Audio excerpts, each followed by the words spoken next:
The Zone, powered by All Four Seasons Garage Doors. We basically experienced all four seasons outside over the last couple of days. Oh, man. It never stops. Eric Eager never stops putting out the football knowledge at Eric Eager _. He's the VP of Sumer Sports. This guy. He's big time, and he joins us now to talk some analytics and more. Eric, how in the world are you doing, man? Good having you back on the show. Guys, I'm doing well. I'm happy it's Friday. We only have, in 3 weeks, we'll be on day 2 of the draft. It's crazy. I'm so ready for it. We've reached the point now of absurdity where, analysts out there, this wasn't even on my list of questions, but you brought this up. Just as you get closer to the draft, you have some prospect with no flaws whatsoever, and then people start to say, well, maybe his flawlessness is a flaw because that people just lose their minds, Eric. I mean, you guys don't at Sumer Sports, but others do that. That just sounds like something you say to a girl when you don't want to date her. You don't have a good reason. You're like, oh, you're flawless. I'm almost afraid of how flawless you are. I don't know. I don't think that happens. But there are some draft prospects in this group that feel like they have no holes. Like Marvin Harrison, Malik Neighbors. Neighbors a week ago during his pro day ran in the 4.3s. It's even funny how these guys, I know, Blaine, you played, and you know how a lot of the players, to play at that level, how you have to think. But he's like, oh, these guys all thought I was a 4.5 guy. And no one said you were a 4.5 guy, dude. And he runs a 4.3 and then, jumps out of the gym. And then Joe Alt, I think, and Oli Fashanu, those two guys at tackle just feel like perfect prospects, almost too good to be true. I think those four guys, whoever, the quarterbacks go 1 through 4, as I think many are designed to go. The teams that get those, prospects, 5 through 8 are going to get some good football players. So if Alt is there at 7, should the Titans just run up to make that pick? Is it that simple? I think it is that simple because the Titans and guys I know I've been listening a little bit to some of the show clips. Like the Titans are in a pretty good spot to get a player that they want, right? Uh-huh.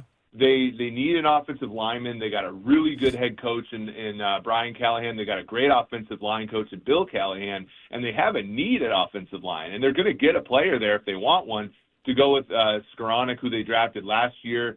They got 2 wide receivers, but this is a 3 wide receiver league. So if they want to get, whether it be Neighbors or Roma Dunza to come in and come in and be that number 3 guy and play there. I think the world is their oyster there. They really can't go wrong, and I think that they believe in Will Levis a little bit, which means that they can put off the QB decision for a few more years.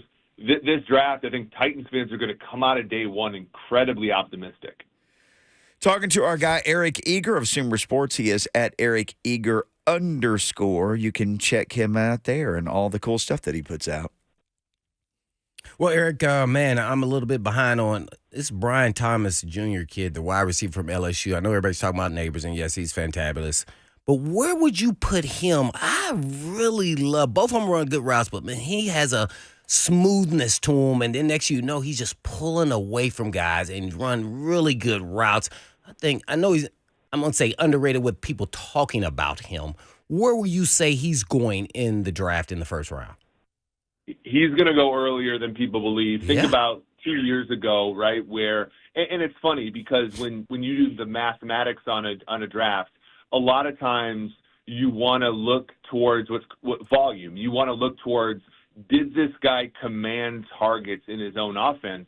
The problem is some of those models fall apart when you're in an offense with great players. Remember, Justin Jefferson was in LSU. He only played 2 snaps on the outside his entire last year because Jamar Chase was there. Well, Jefferson ended up being about as good or a better player than Chase.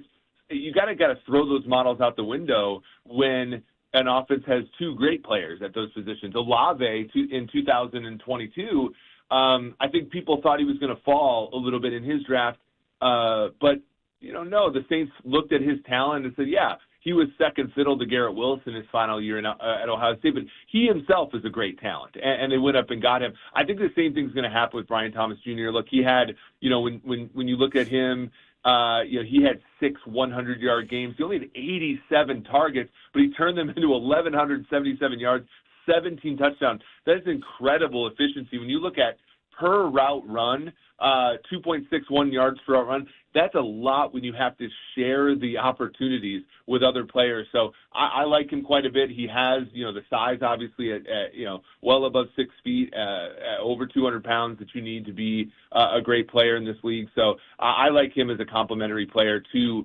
Ridley and Hopkins, at least early, and can grow into that position. Remember, in the NFL, it's really hard to come in and be the everything, everywhere, all at once receiver. But when you can come in and learn behind 2 really good football players at the position, it can help.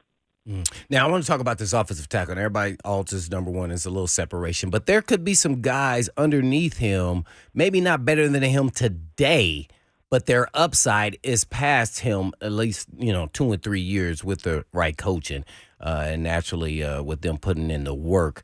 Who are some of those guys? Let's say number 3, 4, and 5 guy at tackle. I'm assuming that maybe the Titans pull back and then they can still get a really, really good offensive tackle. Yeah, there are some good guys there. If you're looking kind of back half of the first, it's kind of Graham Barton from Duke, Tyler Guyton of Oklahoma, Jordan Morgan, and these are guys where if you're looking towards, for them to move back into round 1, Kingsley Sumatia, who's out of BYU, a younger guy, especially for BYU, where a lot of times those guys go on their Mormon missions. And then you got a guy from Yale, 6'5", 318, Kieran Amegbia, who's quite a good player. He suffered from injuries a little bit last year, but there's a lot of guys in this class. The hard part is, as I know you guys know, tackle is a tough position to come in and play right away. So. And tackle, offensive line broadly is a need for the Titans. So that's where I get worried about kind of going and saying, okay, let's take a guy in the second round, throw him out to the Wolves. That's going to be hard. And I do think that when you think about early career success, if the Titans want these guys to contribute early, they probably have to go tackle wideout. If they go wideout tackle, it may have the unintended consequences of having to wait till 2025 for them to have success. Well, since we're talking about tackle, they got to protect the quarterback. What were your grades when Levis was the starter for the Titans? What was your perception of him with your, your numbers? Well, he did some good things. You could see the potential there. I love the Miami game where he fought back. Right, there was some setbacks in that game. You had the interception for a touchdown, and obviously the Falcons game. Everybody loved that one where he threw the 4 touchdowns, and everybody saw the arm talent. There were games. Of course, where he took too many sacks, and that decreased his grade. The pressure to sack ratio is always a problem, but he does have the arm talent there. And with Ridley, a guy that can get open early in the down, and with presumably a wide receiver either high, in the draft or in the second round or so in a good class, I think he's going to be useful for this team. Remember, Ryan Tannehill was one of the most highly sacked quarterbacks in the whole league, and he had some success with this football team. So you can get around that, and I think Levis at least has the potential there. It was very encouraging. And now, remember Brian Callahan, Joe Burrow was also one of the most sacked quarterbacks in the league. Right. I mean, you guys know this. Burrow took 9 of them in that playoff game in Nashville, and they were still able to get really effective offense in Cincinnati. So I'm optimistic, especially with his dad there grooming an offensive line to be the best that they can be. So I think that offense is going to be good with Levis. I'm arrows up on him. Rookie year was up and down, but you saw some good there. Mm-hmm. Reason why I've asked that question because a lot of fans here they keep comparing when the Bengals was there and they took they took Chase and they didn't take a tackle and saying that they can continue to play and they can get a good tackle, not a great tackle. And then my answer to that is, well, Burrow's gotten injured a lot, so it means he got hit a lot. But when they got to the Super Bowl, what did Burrow look like in that offensive line? Because remember, he got sacked on that last play. And if they would have blocked, the guys was wide open. Yeah, for sure, and that's a big deal. And you guys remember early in that Super Bowl, he didn't take a sack in the first half of that game. And it was very schemed. It was very quick. And when they got a lead in that game, they had a touchdown lead in that game because of that play where T. Higgins grabbed the face mask of Jalen Ramsey and then caught a touchdown and no one called anything. They kind of got sloppy, and that's when Burrow started to take hits and started to take sacks. I think that, Brian Callahan was in the building, obviously for that game, hopefully learned from that experience is, protecting the quarterback is more than a 5-man job. It's a 6-man job. It's a 7-man job. It's the quarterback. It's the OC and the 5 offensive linemen. And, and it's the job of the general manager, Rand Carthon, to build the offensive line. That's going to be really the key here because, Levis is not a Tom Brady. He's not a Patrick Mahomes. He doesn't do a great job of protecting himself, but this Titans team is building from the ground up, and they do have, some prospects that they can take in this draft to help protect him. Okay, one quick question. When you draw up your numbers and it says a team that needs a tackle, has somewhat of a, good quarterback and some real elite receivers, do you take the tackle or do you take the elite receiver in the draft? Where I'm it depends upon where I'm picking. If I'm picking where the Titans are picking, I'm taking a tackle. If I'm picking where, like, the Kansas City Chiefs are picking, I'm taking a wide receiver. I just think that you rarely see people of Joe Alt's ability at 30, and you rarely see players at, like, pick 10 that work out at wide receiver, if that makes sense. It's a strange thing, but, like, where the drafts usually end up working out, it's the wide receivers, generally speaking, the hit rates. They're better values pick 20 to, like, 40, and you pick the big guys. I mean, it's the planet theory. Like, the number of people in the world who are 6'10" and 300 pounds that can move like Joe Alt can, they're not going to be available at pick 30. So if they're there at 8, I'm going to take them, and I'm going to let Bill Callahan make his money. Hanging out with Eric Eager of Sumer Sports at Eric Eager _. You can follow him there on Twitter or X or whatever you call it. L'Jarius Sneed, thoughts on the trade structure, how the Titans got him, and also thoughts on maybe his knee structure.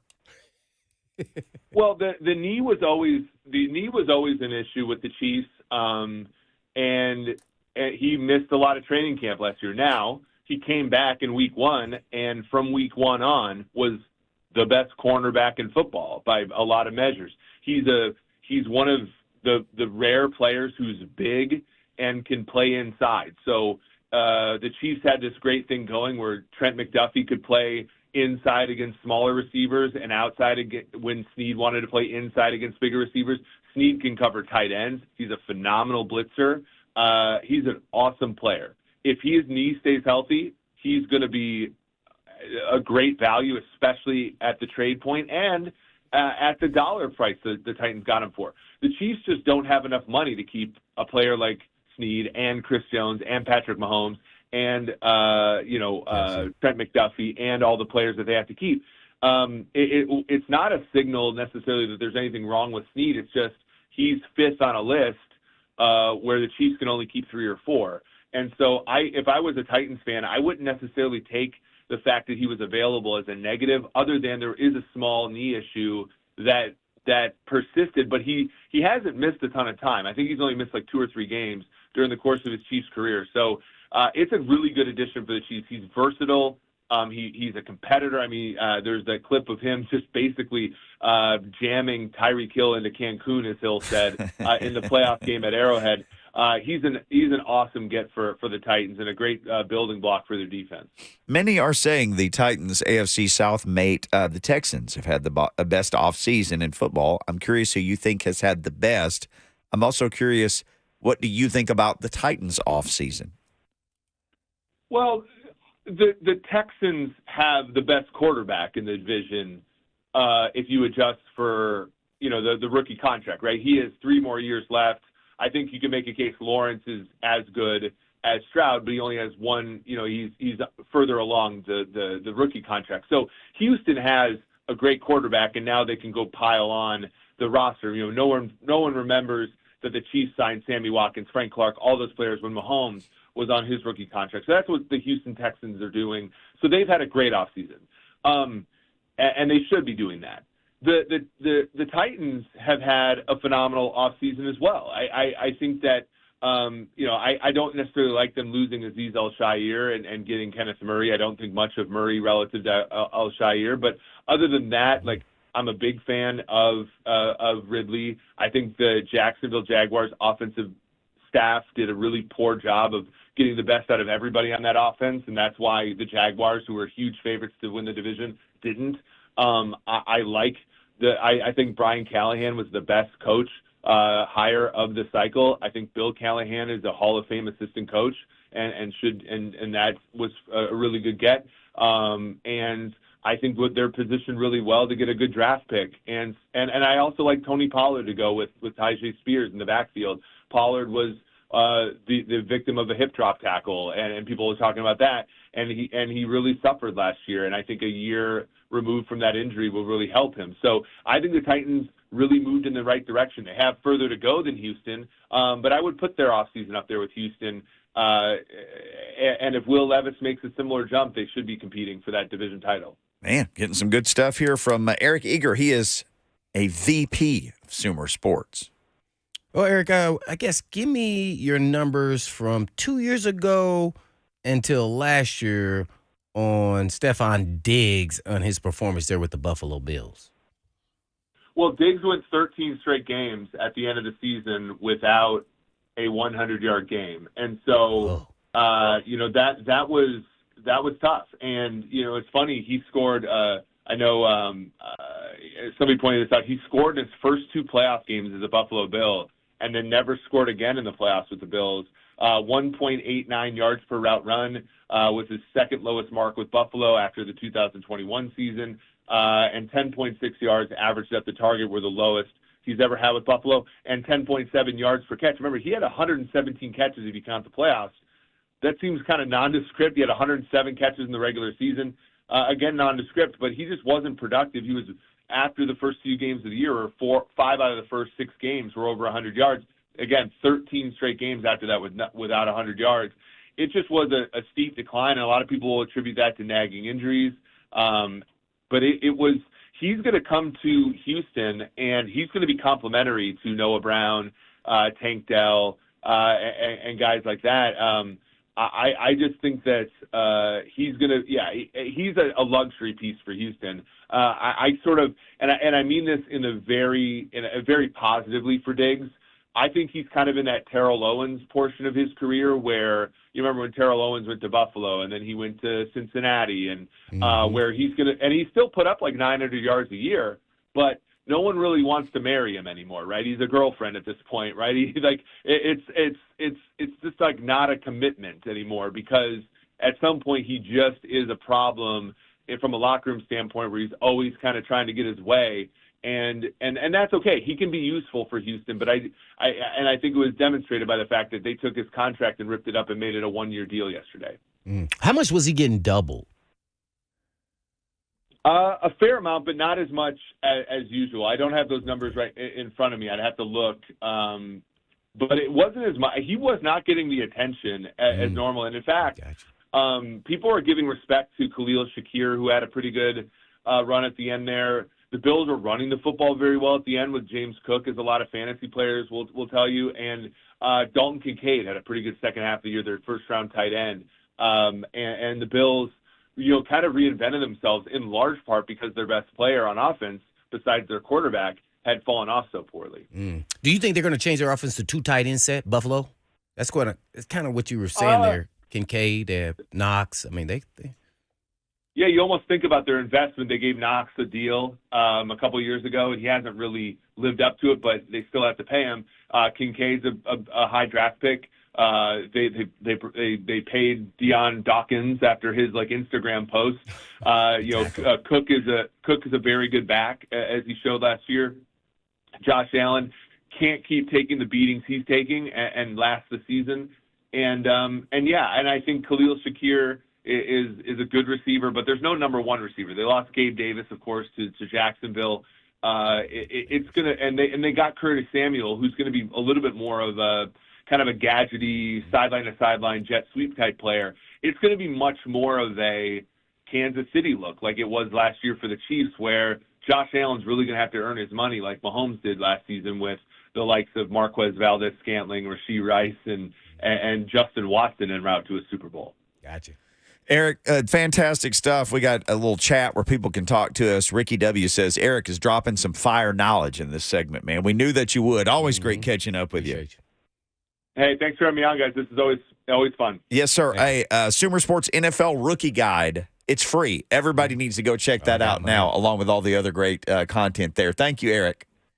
Thanks for having me on. Take care, guys. Yes, sir. Always good catching him. NFL Rookie Guide. Seriously, go check that out at Sumer Sports. I think Eric has also retweeted it. Fantastic draft information.